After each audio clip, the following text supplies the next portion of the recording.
marks a new era of college football. The longest, toughest postseason climb.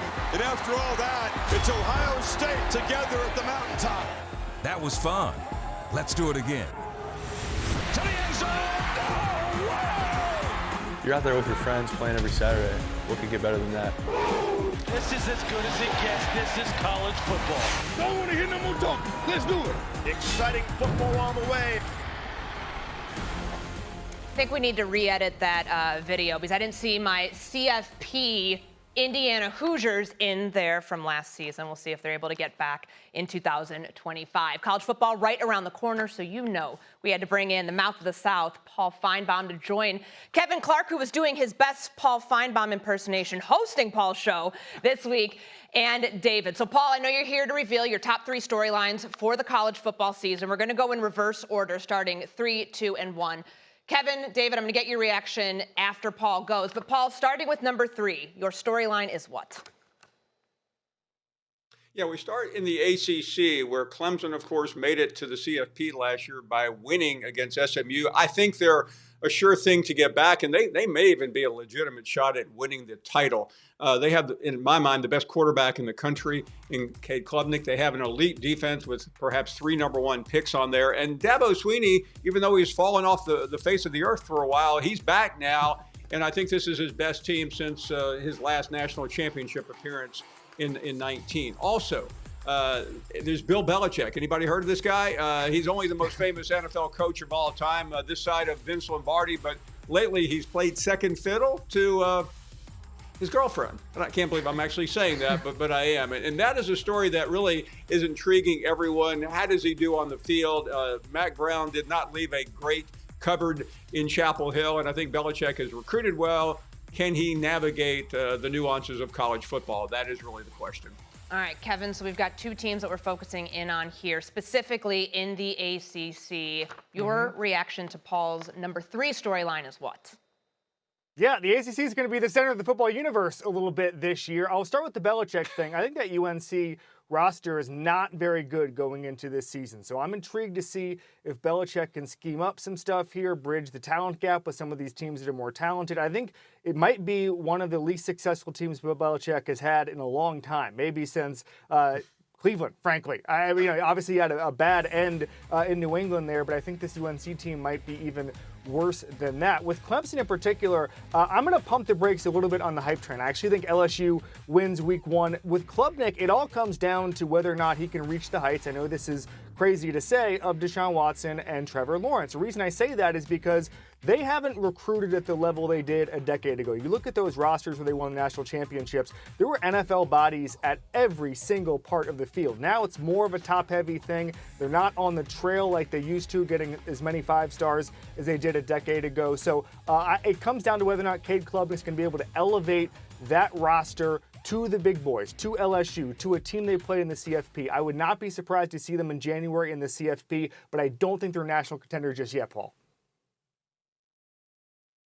Yeah, we could do the Clemson thing and talk about them as a CFP team and what they're looking like, what they're looking at as a CFP team and their possibility and all that stuff. But if we're talking about storylines here, guys, Bill Belichick and the USC thing, this is weird stuff going on with Bill Belichick. I think everybody's attention is going to be on them and what's going on. We're going to talk about when you bring in coaches, you bring in eyes and all that stuff. Bill Belichick has not touched the sideline yet, and we have been talking about him for months because, again, I repeat, things are weird with Bill Belichick and USC and UNC, and we are going to be discussing that as much as we're going to be discussing how Clemson does, how their record is, what their quarterback is, what the UNC roster looks like. We're going to be talking about the sidelines, and that's what happens when you bring a guy like Bill Belichick into a place like UNC, and he brings his big old bag of baggage along with him.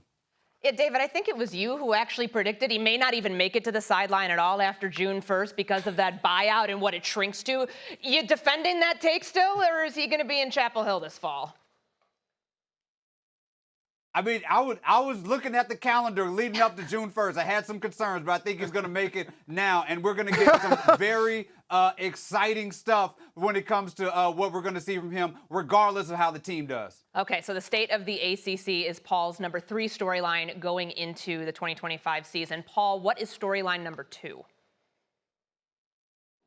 It's what about Alabama and Georgia? They have really been the dominant teams of the last couple of years. I know Ohio State and Michigan won most recently, and Clemson won before that versus Nick Saban. And in the first meeting last year, remember, Kalen DeBoer got the better of Kirby Smart. Kirby Smart went farther in the playoffs, but it was a disappointing year. And as I say that, I'm like checking myself. Georgia won the SEC championship, but it still fell flat because they looked so bad against Notre Dame, completely blowing up in the final seconds of the first half and the opening stanza of the second half. Kirby Smart needs to bounce back, but I'm not sure it's going to be easy because Gunnar Stockton is not an elite quarterback.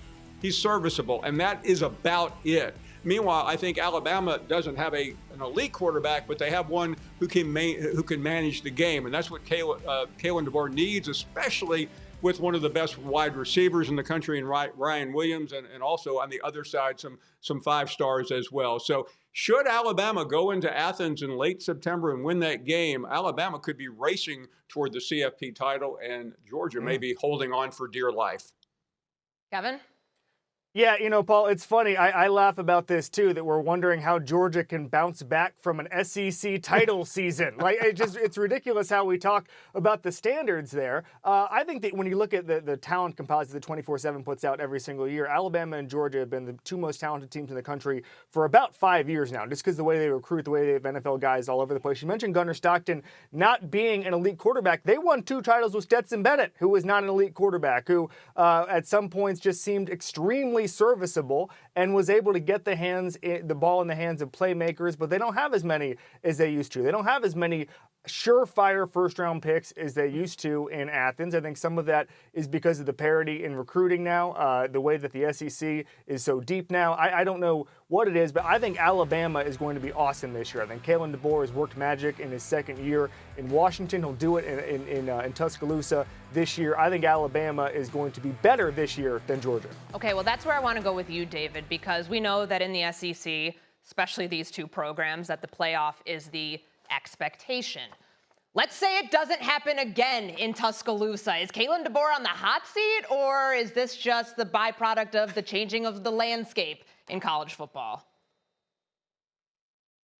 I'm not sure DeBoer ever, his seat was not ever not hot. The man, but since he got there, that's what happens when you're coaching at Alabama. When you get there, there's high expectation. And if you don't beat bad teams by 50, you're on the hot seat. You don't beat Georgia, you're on the hot seat. So I think that that's always the case, whether that means that he's, or what they're going to do with him or not. I'm not totally sure. But what I do know is that there are lofty expectations for them. And in Georgia, somebody here in Atlanta, the way that people are walking around talking about this Georgia team, you would think that they were below 500 when they came in to the CFP as a number 2 seed and won the SEC championship. Those are the stakes and the expectations with these 2 teams. But I do think that they will both be in the mix by the end of this season to try to figure out where this national championship goes through. It's going to be probably one of these teams that have a lot to say about it. Yeah, expectation talk certainly going to dominate SEC Media Days, which kicks off next week. All right, Paul, let's round it out here. Your number 1 storyline for the college football season right now. It's Arch, and think about this for a second. You just mentioned SEC Media Days in Atlanta. Also in Atlanta next week is the Home Run Derby and the All-Star Game. But Tuesday afternoon, the biggest event in town is going to be Arch Mania showing up at Media Days for the first time. Very few people have had a chance to talk to Arch Manning other than isolated interviews, and he is going to be one of the biggest attractions we have ever seen. Yes, there has been Johnny Manziel mania about 10 or 12 years ago, and there have been other great stars, including when Tebow was asked all kinds of weird questions during his first appearance. But I think Arch might top all that, because that's all college football fans have been talking about really for years, as he sat behind Quinn Ewers. For what reason, I'll never know. But he gets his chance finally, and it's not only on the stage in Atlanta, but it comes at the end of August at Ohio State. Rarely have we seen an opener like this in college football. When yours last year, Kevin, but he's a favorite going into the season for the Heisman. Trying to make that make sense.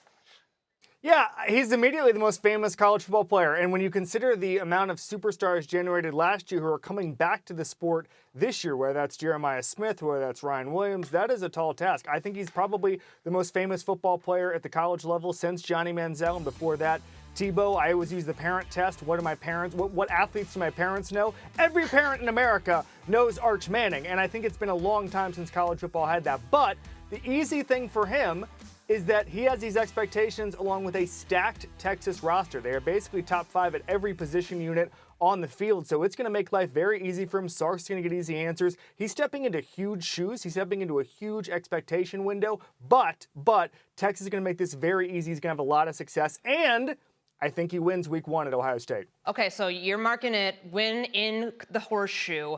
Does this season mean national championship expectations for Texas, David? Absolutely. When you have a player like him, when you have a roster like that, there are expectations. I want to put a little, edit to what Paul Finebaum was saying. Not only are those other things happening this weekend, Beyonce is in Atlanta all weekend too, Paul. I don't know which night you're going, and I want to see your Cowboy Carter outfit this weekend. But that's also happening. And Arch Manning comes in on the heels of that, yes, as a guy who has those Heisman expectations. We're looking at a situation where week 1, Texas-Ohio State could be the biggest week 1 matchup we've seen that I can remember, and it may be a situation where week 1 is the biggest game of the entire season. This is going to be box office with this guy going against Ohio State. Okay, so there we have it. Paul Finebaum's top 3 storylines headed into the 2025 college football season. How much